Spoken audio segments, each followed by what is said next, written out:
Welcome, I'm Grace. Tonight the world stays outside, and you stay here in this peaceful sanctuary I've created just for you.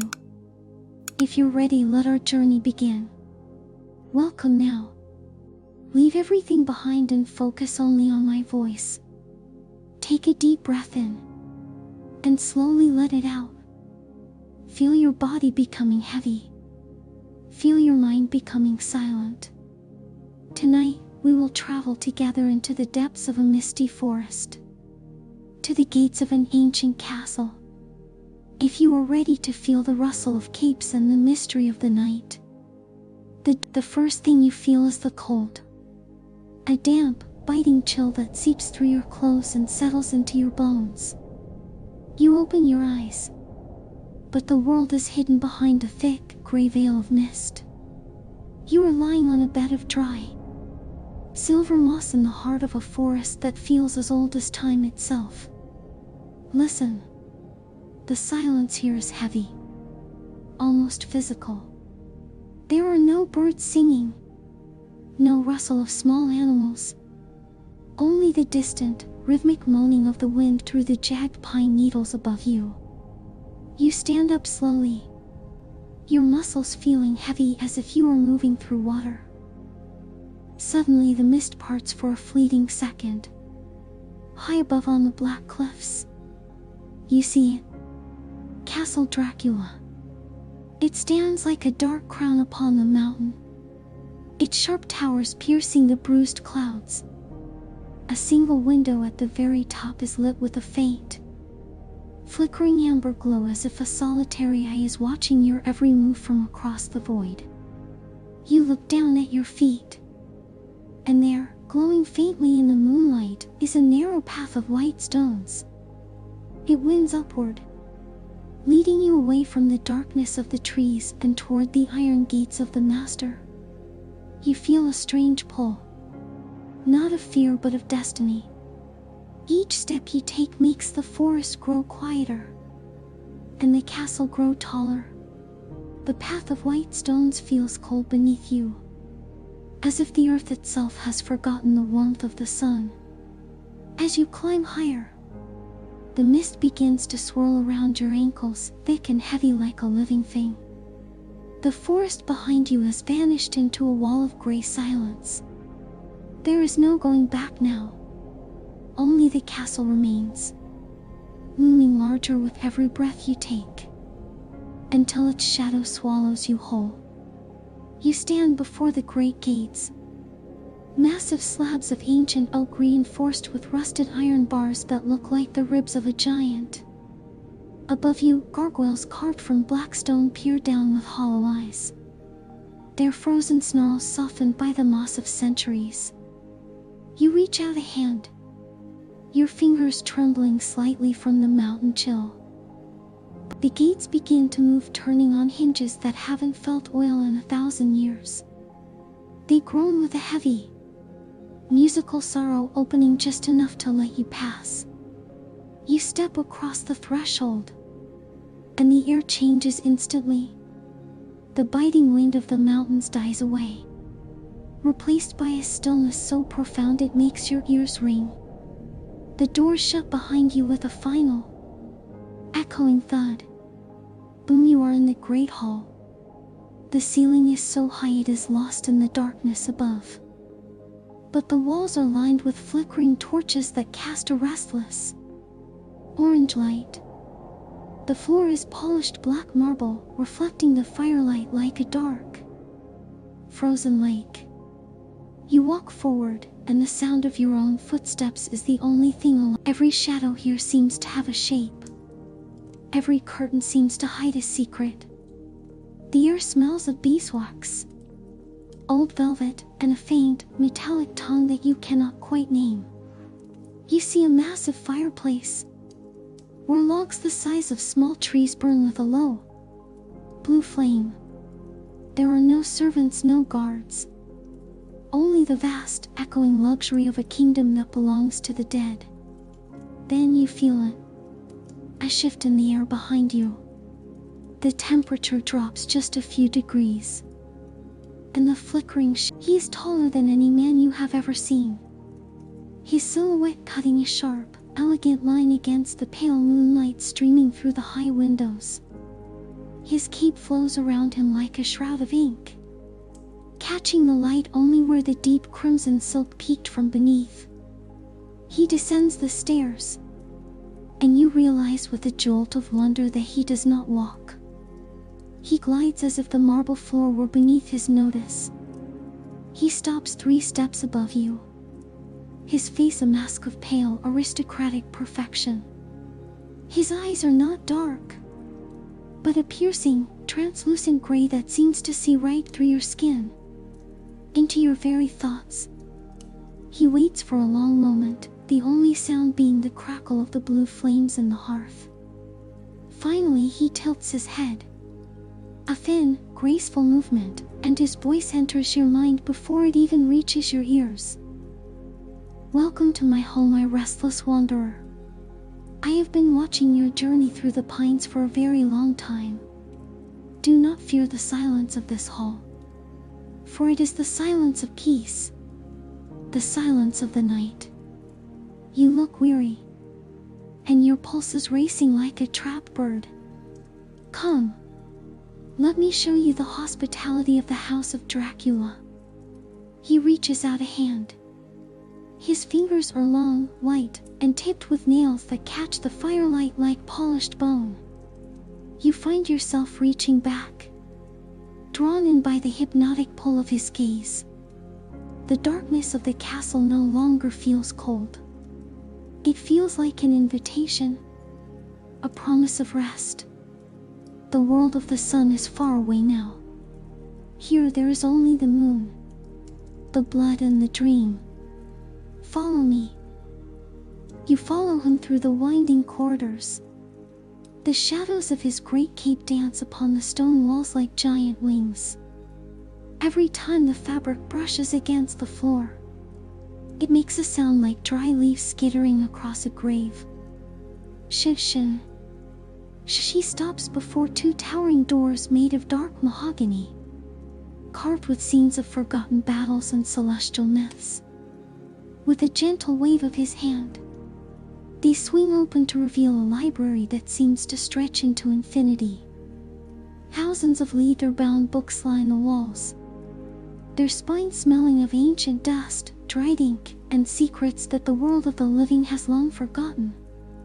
The count moves to the center of the room, where 2 high-backed velvet chairs face a window that looks out over the abyss of the Transylvanian mountains.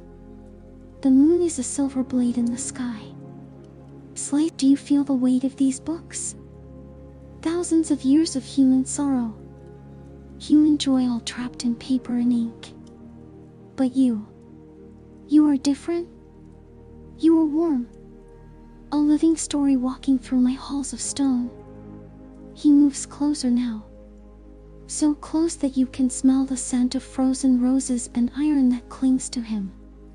He leans down, his face inches from yours, and for the first time, you see the faint, violet veins beneath his translucent skin. He is beautiful in a way that hurts to look at. A masterpiece of the night. Your heart. It is beating so loudly in this quiet room. Thump thump. Thump thump. To you it is just life. But to me it is a symphony. Tell me, mortal guest, does the night feel as lonely to you as it does to me? Or do you finally feel at home here? In the silence? Look into my eyes deeper. Beyond the gray. Into the dark. Can you feel the sleep beginning to pull at your soul? It is the weight of my centuries pressing upon your young spirit. Accept it. Let the story of the day end, and let our story begin. He stands tall again, his silhouette blocking the moonlight, casting you into a deep, crimson-tinted darkness. You feel your eyelids growing heavy. He turns his back to you, the heavy velvet of his cape swirling like a dark cloud. And you find yourself rising from the chair, drawn to his wake as if pulled by invisible silver threads. Together, you walk toward the tall glass doors that led to the balcony. With a touch as light as a shadow, he pushes them open. The night air of the Carpathian peaks rushes in, smelling of pine needles, wet stone, and the vast, empty sky. You step out onto the cold marble ledge, thousands of feet above the sleeping world.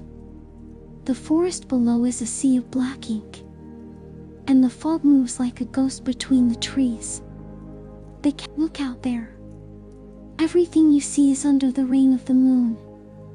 The humans in the valley are huddled in their beds, hiding under thin blankets, terrified of the dark.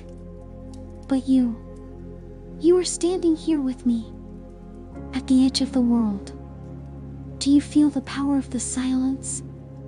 He turns to you now, his eyes reflecting the pale stars. He moves closer, trapping you between his cold body and the stone railing.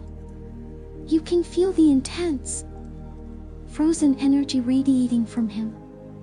He reaches out, and his long, pale fingers slowly brush a stray hair away from your forehead. His touch is like ice, yet it sends a strange warmth through your veins. Your skin is so pale in the starlight, so fragile. I can see the pulse in your neck dancing, a tiny frantic drumbeat. Are you cold? Or is it the thrill of being so close to the end of everything you once knew? He leans down, his lips almost touching your ear. You can feel the faint ghost of his breath, though it is cold as the winter grave. The scent of him is intoxicating now. It fills your mind, erasing your memories of the sun, the day, and the world below. Give me your hand. Let me show you how to truly see the night. Do not look down at the abyss. Look only at me. My eyes are the only light you need. Can you feel the heaviness in your limbs? That is not fear. That is the beginning of forever. The air is getting thinner. The stars are drifting, and your heart is slowing down to match my own. Steady, calm, perfect. He wraps one side of his massive, red-lined cape around your shoulders, pulling you into his shadow. The world outside the palarin vanishes. There is only the scent of him, the crimson darkness, and the rhythmic sound of the wind. You feel a deep, irresistible urge to rest your head against his chest. He guides you away from the balcony, back into the warmth of the inner chambers. The wind is silenced as the heavy glass doors close behind you. Click. The air here is still, thick with the scent of burning lavender and ancient spices. You walk down a hallway lined with deep, red tapestries that seem to absorb every sound of your footsteps. You are floating in a dream of crimson and gold. Finally, you reach his private sanctuary. In the center stands a massive bed, carved from the wood of a 1,000-year-old oak, draped in silks the color of a setting sun. The pillows are as soft as clouds, and the blankets are woven from the finest wool of the mountains. The Count releases your hand, but his presence remains wrapped around you like a second skin. This is where the world ends and the dream begins. Sit. Let the silk embrace you. Do you feel how heavy your spirit has become? It is because you are finally safe. No one can find you here. The sun cannot reach you. Time cannot touch you. You sink into the bed, and it feels as if you are falling into a deep, warm well of comfort. The Count moves to the side, his silhouette tall and protective. He reaches out and begins to unfasten the silver clasp of his great palarin.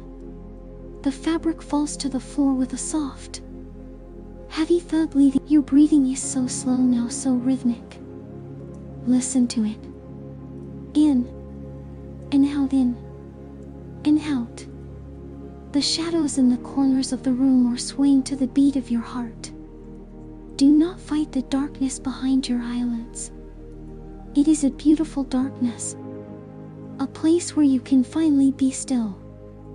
He sits on the edge of the bed, the weight of him causing the mattress to dip slightly. He places a cold, soothing hand on your shoulder, and a wave of calm washes over you, erasing the last of your thoughts. His eyes are glowing with a soft, predatory kindness. I can hear the music of your dreams starting to play.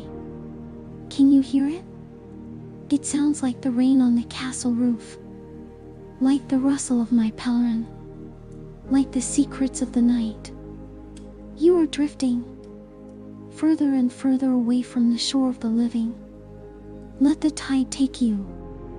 I am the anchor. I am the guardian of your rest. He leans even closer, and his voice becomes a mere ghost of a sound vibrating right against your mind. Just one more step. Just one more breath. The crimson veil is falling, and everything is becoming beautiful. Everything is becoming quiet.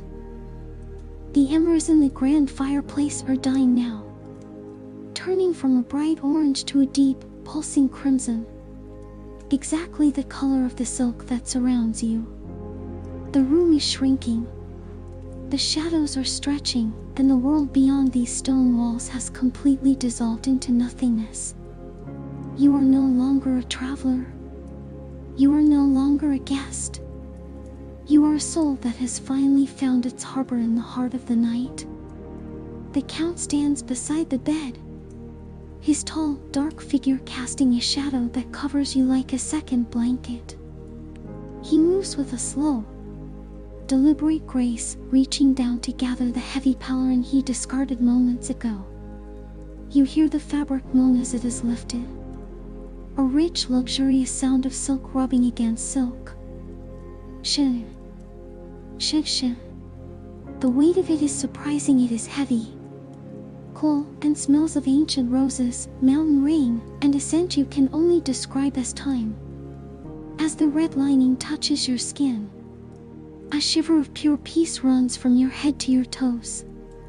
He begins to tuck the edges of the pelerin around your body, mummifying you in a cocoon of aristocratic comfort.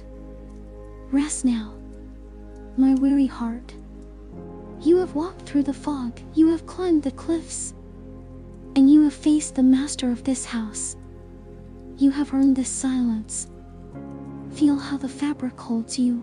His hands move over the pelerin, smoothing the wrinkles with a touch so light it feels like a ghost's caress. You feel your muscles turning to liquid, your bones becoming as light as dust. Every thought you had about the sun, the morning, or your life in the valley below is being erased by the rhythm of his voice. Listen to the castle. Can you hear the stones breathing? They have watched kings fall and empires crumble, yet they remain silent. Be like the stone, be like the night. There is no tomorrow here. There is only this infinite, beautiful now. Your breath is slowing. In and out, in and out, like the tide of a dark, forgotten sea. He leans down, his face inches from yours in the dark. You can feel the absolute stillness of him. He does not breathe, yet he is more alive than anything you have ever known. He places his cold, elegant fingers over your eyes, and for a second, everything turns to a deep, velvety red. Close them, seal the gates of your soul. Behind your eyelids, I am painting a world of silver moonlight and crimson shadows just for you. You are sinking deeper into the mattress, deeper into the silk, deeper into me. I am the shadow that guards your dreams. I am the hunger that keeps the world away. Sleep is not a choice anymore. It is a surrender. He begins to hum a low, vibrating melody. A song that has no words, only the resonance of the earth itself. It vibrates in your chest, matching the slow, heavy thud of your heart. Thump, Thump! Thump! The count walks toward the heavy curtains. You hear the ring slide across the iron rod with a soft, metallic hiss. Shut, the last sliver of the world is gone. The room is a perfect void.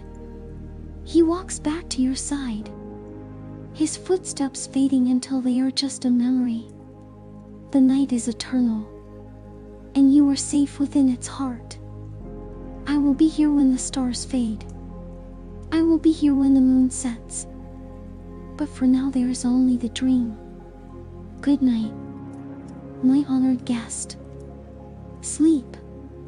Sleep. Sleep. The last thing you feel is the faint sensation of the crimson silk pressing against your cheek. And then the darkness takes you, completely, beautifully, forever.